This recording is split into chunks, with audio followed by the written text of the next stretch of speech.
रुक करते हैं खबरों की तरफ। सुशासन दिवस के अवसर पर नारायणपुर जिला मुख्यालय स्थित जिला पंचायत के सभा कक्ष में सीएम विष्णुदेव साय के द्वारा वर्चुअल माध्यम से प्रदेश के किसानों को मंत्री केदार कश्यप की उपस्थिति में धान बोनस वितरण किया गया और राज्य सरकार के मंत्री केदार कश्यप ने कार्यक्रम को संबोधित करते हुए कहा कि धान उपार्जन साल 2014 से 15 और 2015 से 16 में समर्थन मूल्य पर क्रय किए गए धान पर प्रति क्विंटल 300 रुपए की दर से नारायणपुर जिले के 3,713 किसानों को 4,99,00,000 रुपए का बोनस राशि का वितरण किया गया। उन्होंने कहा कि किसानों की उन्नति के लिए सरकार द्वारा और अच्छे से कार्य किया जाएगा। उन्होंने ये भी बताया कि पूर्व प्रधानमंत्री, भारत रत्न और छत्तीसगढ़ राज्य के निर्माता अटल बिहारी वाजपेयी के जन्म दिवस के पूरे भारत में सुशासन दिवस के रूप में मनाया जा रहा है।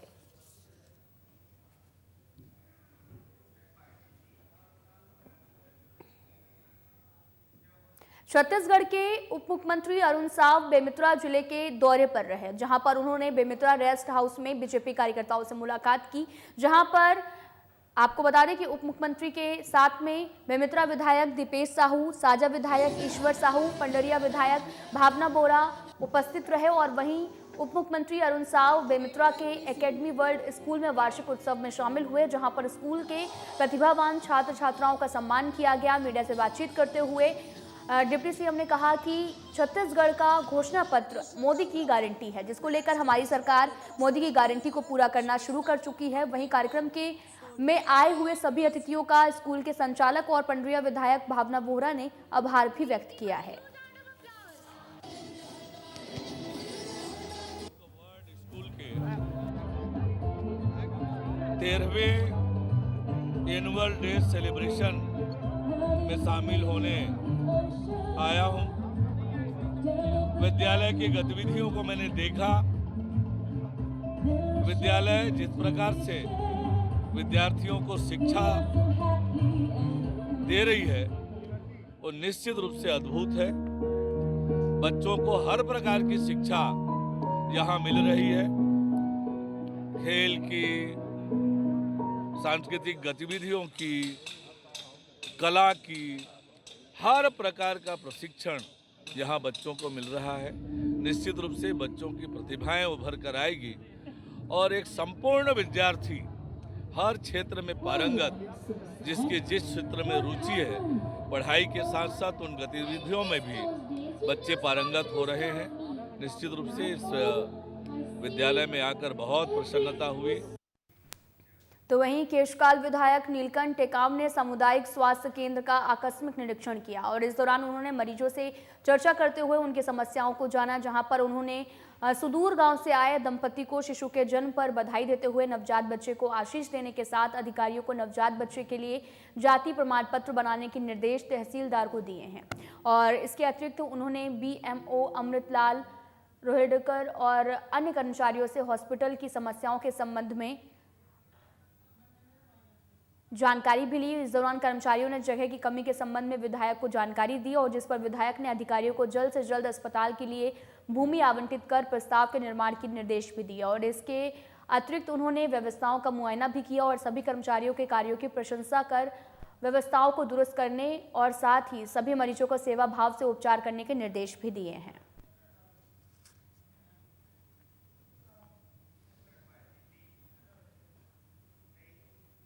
स्वच्छ भारत अभियान की शुरुआत के बाद से लगातार देश भर में स्वच्छता को लेकर जागरूकता बढ़ी है। आपको बता दें कि सेंधवा नगर पालिका द्वारा आज स्वच्छता को लेकर जन जागरूकता के लिए एक सायकाल मैराथन का भी आयोजन किया गया, जिसमें शहर के कई सामाजिक संगठनों, विद्यार्थियों, डॉक्टर्स और शासकीय अधिकारियों, जनप्रतिनिधियों, नापा अध्यक्ष ने भी शिरकत की और शहर के मुख्य मार्गों से होकर रैली किला परिसर पर समाप्त हुई और जहां पर SDM अभिषेक सराफ द्वारा आपको बता दें कि उपस्थित जनों को स्वच्छता की शपथ भी दिलाई गई।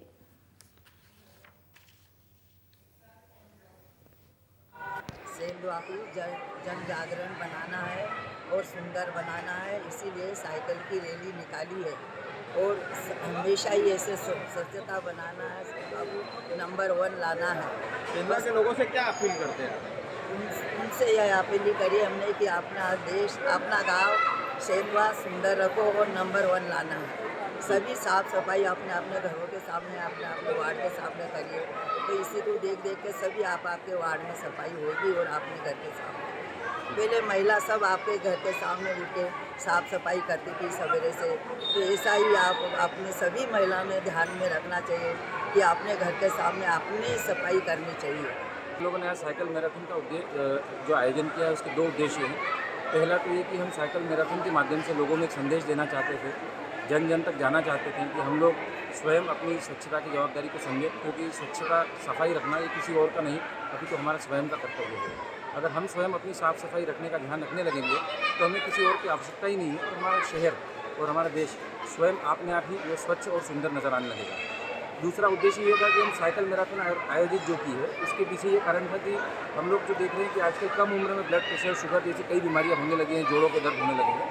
तो अगर हम साइकिलिंग का उपयोग करें तो जैसे हम देखते थे कि पहले के ज़माने में लोग शारीरिक श्रम बहुत करते थे, तो शारीरिक श्रम करने के चलते लोगों को इस तरह की कोलेस्ट्रॉल बढ़ने की शिकायत या फिर शुगर की शिकायत नहीं होती थी।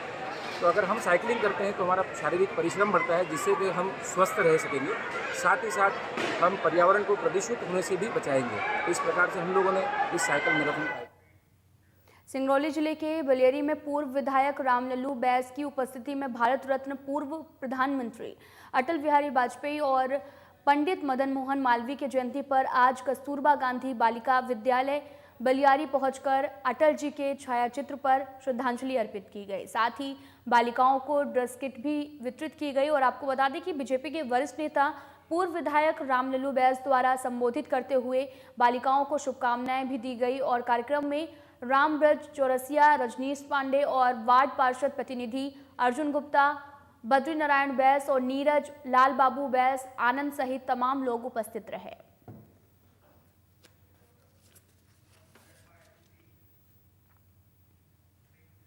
ज्योतिर्लिंग ओकारेश्वर गर्भगृह अब छोटा पड़ने लगा है। श्रद्धालुओं की आए दिन हो रही भीड़ को लेकर व्यवस्थाएं बिगड़ने लगी हैं। थाना प्रभारी ने अपनी टीम के साथ व्यवस्था की कमान संभाल ली है। और वाराणसी से आए श्रद्धालु अंकित ने मीडिया से चर्चा करते हुए बताया कि अपने परिवार और विकलांग बच्चों के साथ में ओकारेश्वर पहुंचे और वीआईपी के नाम पर अत्यधिक वसूली कुछ लोगों द्वारा की जा रही है, लेकिन स्थानीय कुछ अच्छे लोगों के प्रयासों से वसूली से बच गए।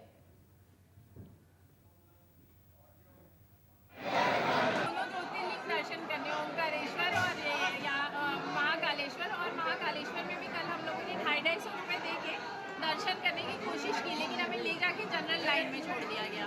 और उसके बाद वैसे ही भीड़ में मेरे साथ मेरे बुजुर्ग माता पिता और भी फैमिली मेम्बर्स हैं, और बहुत मुश्किल से हम लोग 22,000 रुपये की टिकट करा के बनारस से यहाँ आ रहे हैं, और उसके बाद भी दर्शन नहीं करने को कर पाए। यहाँ पर वीआईपी के नाम पर आपसे किसी ने दर्शन के लिए पैसे की डिमांड की थी?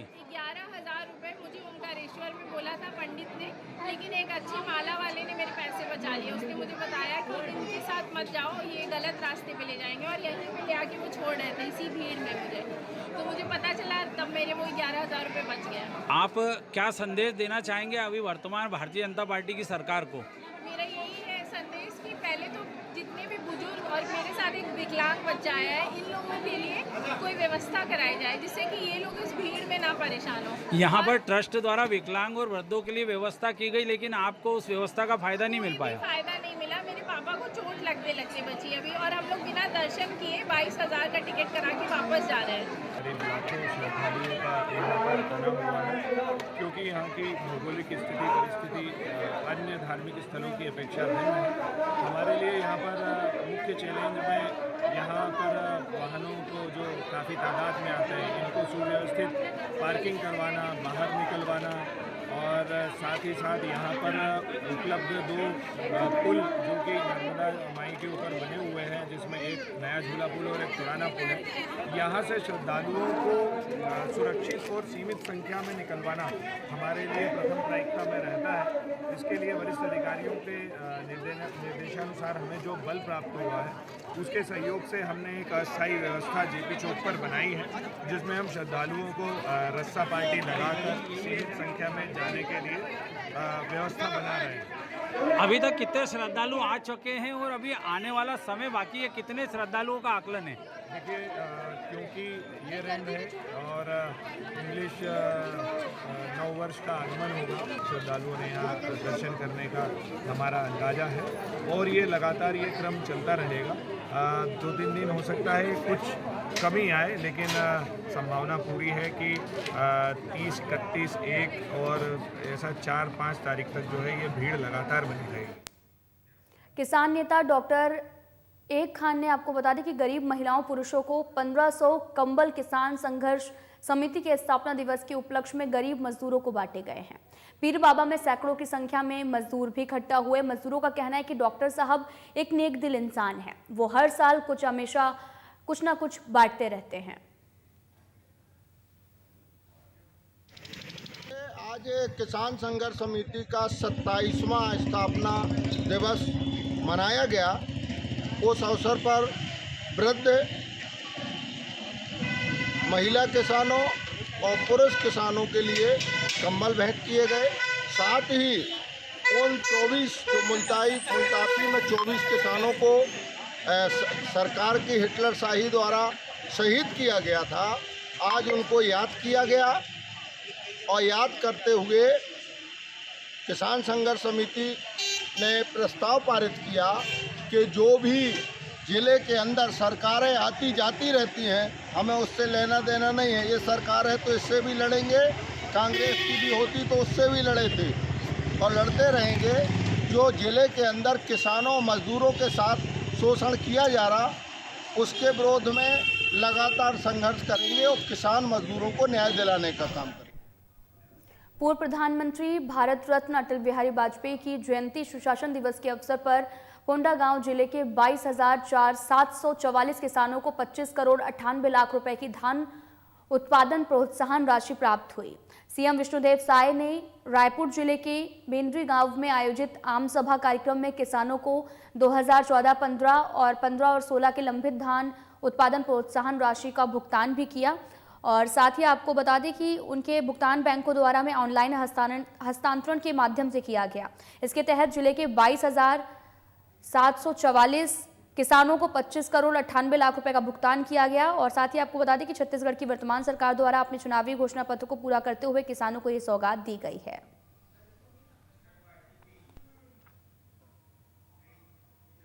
सुशासन दिवस के अवसर पर बलौदा बाजार भाटापारा जिले के 1,77,377 किसानों को 269 करोड़ 62 लाख रुपए की राशि किसानों के खाते में ऑनलाइन भेजी गई है। आपको बता दें कि नवीन कृषि उपज मंडी परिसर में आपको बता दें कि बलौदा बाजार में आयोजित धान बोनस वितरण समारोह का जिला स्तरीय समारोह के मुख्य अतिथि छत्तीसगढ़ शासन के कैबिनेट मंत्री टंकराम वर्मा और उपस्थित विशिष्ट अतिथियों के द्वारा भारत माता, छत्तीसगढ़, महतारी और पूर्व प्रधानमंत्री अटल बिहारी वाजपेयी की चित्र पर माल्यार्पण कर कार्यक्रम का शुभारंभ किया गया।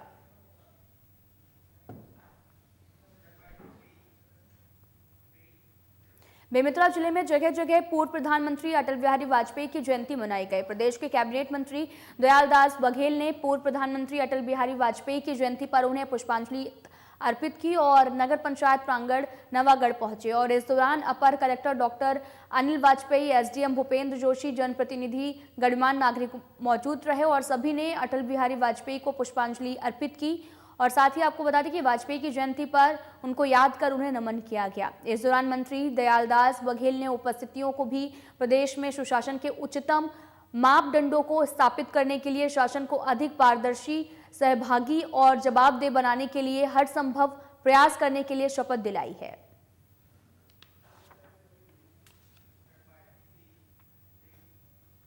केशकाल में पिछले कुछ महीनों में हुई आगजनी जैसी घटनाओं को देखते हुए विधायक नीलकंठ टेकाम की विशेष पहल पर प्रशासन ने गंभीरतापूर्वक संज्ञान लेते हुए केशकाल क्षेत्र के लिए नई फायर ब्रिगेड की शुरुआत की है। सोमवार को केशकाल विधायक टेकाम ने थाना परिसर में नई फायर ब्रिगेड की विधिवत पूजा अर्चना कर हरी झंडी दिखाकर लोकार्पण किया और इस संबंध में विधायक टेकाम ने कहा कि फायर ब्रिगेड की उपलब्धता होने से केशकाल के लोगों को काफी लाभ होगा। आपातकालीन स्थिति में फायर ब्रिगेड की टीम समय से घटनास्थल पर पहुंच जाएगी और क्षेत्र के लोगों को समय पर आगजनी जैसे आपात स्थितियों में भी राहत सहायता दिलाने और आग पर काबू पाने में पुलिस एवं प्रशासन को मदद मिलेगी।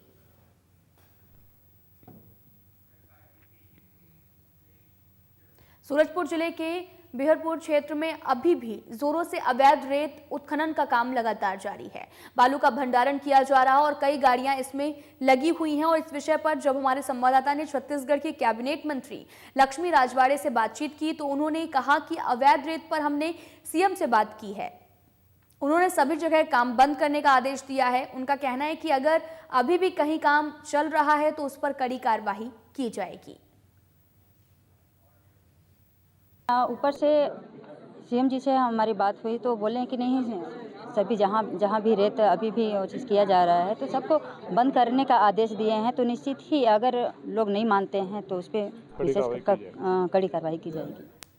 तो वहीं दिव्यांगजनों के लिए वृद्ध रूप से योजनाएं बनाई गई हैं जिनको उन तक पहुंचाना जरूरी सक्षम के द्वारा हो रहा है। जमीनी स्तर पर काम उज्जवल, आपको बता दें कि उज्जवल पौडवाल सीईओ स्मार्ट सिटी प्राधिकरण प्रदेश की राजधानी रायपुर में सक्षम छत्तीसगढ़ प्रांत का प्रदेश अधिवेशन आयोजित किया गया। कार्यक्रम में प्रदेश भर के कई जिलों से दिव्यांग भाई बहन और सक्षम के कार्यकर्ता सम्मिलित हुए। कार्यक्रम के प्रथम सत्र में मुख्य अतिथि के रूप में दुर्गा महाविद्यालय के प्राचार्य डॉक्टर प्रोतिमा मुखर्जी सम्मिलित हुई। कार्यक्रम के समापन सत्र में मुख्य अतिथि के रूप में राष्ट्रीय स्वयंसेवक संघ के प्रांत संचालक डॉक्टर पुडेंदु सक्सेना उपस्थित रहे। और आपको बता दें कि जिनके द्वारा सक्षम के द्वारा किए जा रहे दिव्यांगजनों सेवा को भी पूरा कार्य बताते हुए इसे बहुत ही दैवीय एवं मानवीय सेवा बताया है।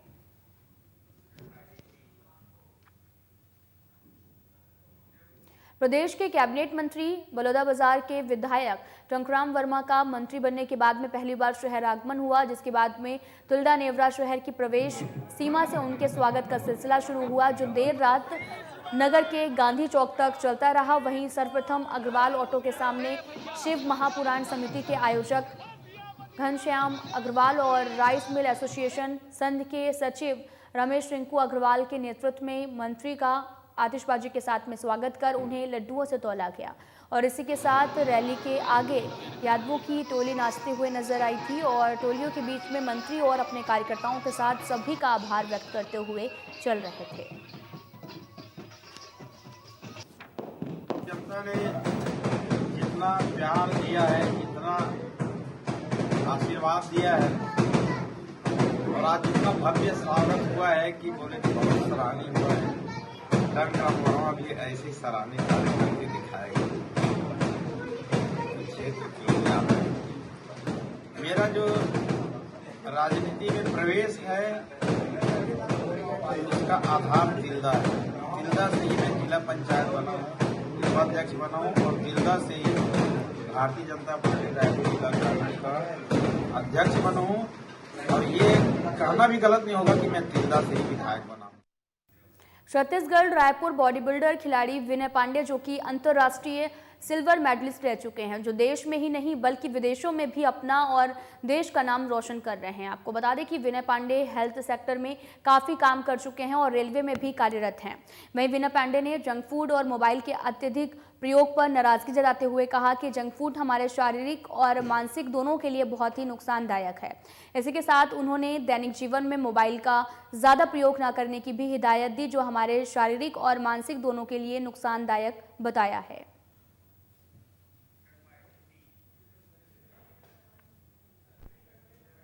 केदार कश्यप के मंत्री बनने के बाद में प्रथम नगर आगमन पर नारायणपुर की जनता ने उनका अभूतपूर्व स्वागत किया है और इस अवसर पर जगह जगह उनका गजमाला और पुष्प वर्षा के साथ में स्वागत किया गया। नारायणपुर की जनता और कार्यकर्ताओं ने उन्हें मिठाई खिलाकर मंत्री बनने की बधाई दी। केदार कश्यप ने अभूतपूर्व स्वागत के लिए हाथ जोड़कर जनता का आभार भी जताया।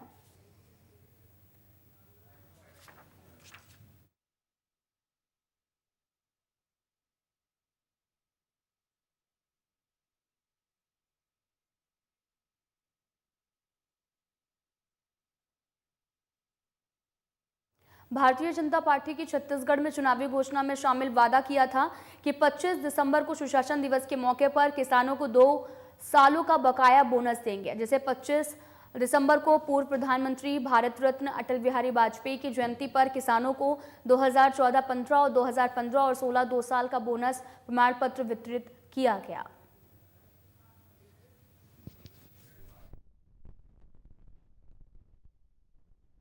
चुनाव से पहले पीएम मोदी की तरफ से किसानों को धान बोनस दिए जाने की गारंटी को पूरा करने के लिए छत्तीसगढ़ सरकार द्वारा राज्य के किसानों को 2 साल के धान का बकाया बोनस राशि 3,716 करोड़ रुपए का वितरण 25 दिसंबर को किया गया। छत्तीसगढ़ सरकार ने तेजी से अमल करना शुरू कर दिया। राज्य के 18 लाख से अधिक परिवारों को प्रधानमंत्री आवास की स्वीकृति और किसानों के से जो प्रति एकड़ 21 क्विंटल धान की और 3100 रुपए में खरीदी के वादे पर अमल के बाद अब किसानों को 2 साल का बकाया बोनस का भुगतान भी किया गया है।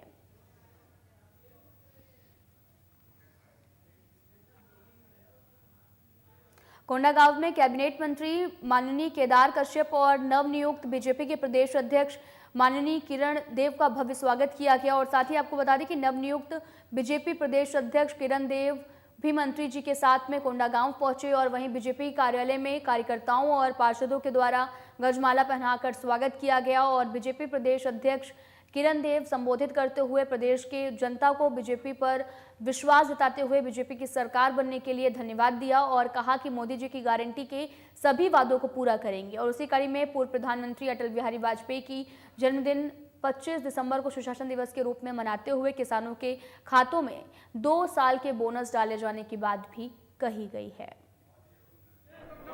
सरकार बनने के बाद छत्तीसगढ़ में भारतीय जनता पार्टी के और हमारे मंत्रियों के भारतीय जनता पार्टी के मंत्रिमंडल के गठन के बाद आदरणीय हमारे मंत्री केदार कश्यप जी और मैं स्वयं आज हम लोग तो कितने दिनों वहीं थे, आज बस्तर अपने क्षेत्र में जा रहे हैं। लगातार सभी कार्यकर्ताओं ने उत्साहपूर्वक सभी का सम्मान किया, अभिनंदन किया। उसका लिए सभी कार्यकर्ताओं का हृदय से आभारी है, धन्यवाद है। पूरे बस्तर संभाग के सहित पूरे छत्तीसगढ़ की जनता का जो श्रेष्ठ जनता है उसका मैं बहुत बहुत अभिनंदन, सभी का अभिनंदन करता हूँ। चाहे वो किसी भी जनजाति समुदाय वर्ग विशेष के हो, सभी ने बहुत प्यार, बहुत स्नेह दिया भारतीय जनता पार्टी को और बहुत अच्छे संख्या में विधायक चुन के आए, सरकार बनी। अब एक्शन मोड में भारतीय जनता पार्टी की सरकार हमारे मुख्यमंत्री जी आदरणीय नरेंद्र मोदी जी की और तमाम योजनाएं जो गांव गरीब किसान की जो पिछले 5 साल इन्होंने रोक के रखा था कांग्रेस, उसको जितनी से जल्दी इम्प्लीमेंट हो उस इम्प्लीमेंट में आगे की दिशा में बढ़ रहे हैं। संगठन भी निश्चित रूप से अपने गति से और प्रभावशील रूप से काम करने के लिए तैयार है। छत्तीसगढ़ के सीएम विष्णुदेव साय के मंत्रिमंडल में सूरजपुर के लक्ष्मी राजवाड़े को बड़ी जिम्मेदारी मिली है। और आपको बता दें कि मंत्री बनने के बाद में लक्ष्मी राजवाड़े पहली बार अपने गृह जिला सूरजपुर पहुंची और जहां पर कार्यकर्ताओं ने स्थानीय बस स्टैंड पर मंत्री को लड्डुओं से तोला और साथ ही भव्य स्वागत भी किया। और आपको बता दें कि मंत्री राजवाड़े ने कहा कि सबसे पहले जो मूलभूत सुविधाएं हैं उन्हें पूरा करूंगी और जो हमारी सरकार के द्वारा घोषणा की गई है उन्हें पूरा करना हमारी सबसे पहली जिम्मेदारी रहेगी। भारतीय जनता पार्टी और संगठन को बहुत बहुत धन्यवाद देना चाहूँगी, क्योंकि भारतीय जनता पार्टी एक ऐसी पार्टी है जो छोटे से कार्यकर्ता को बहुत ऊंचे तक ले जाती है और उसी का शायद आज परिणाम है, क्योंकि आज जनता का आशीर्वाद नहीं मिला रहता तो शायद मैं यहाँ नहीं रहता।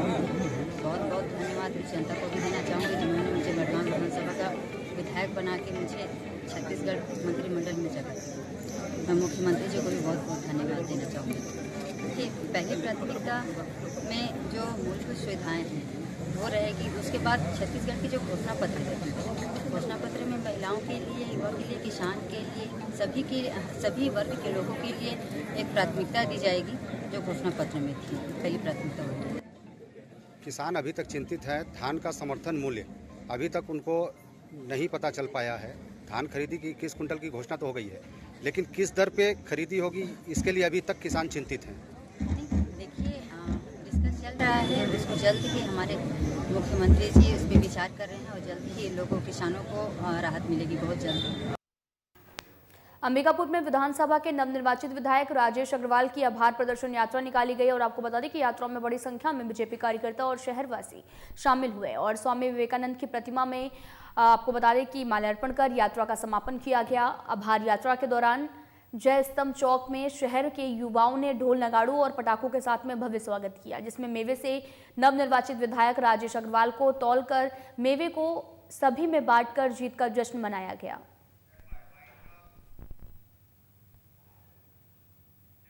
फिलहाल इस बुलेटिन में इतना ही। नमस्कार।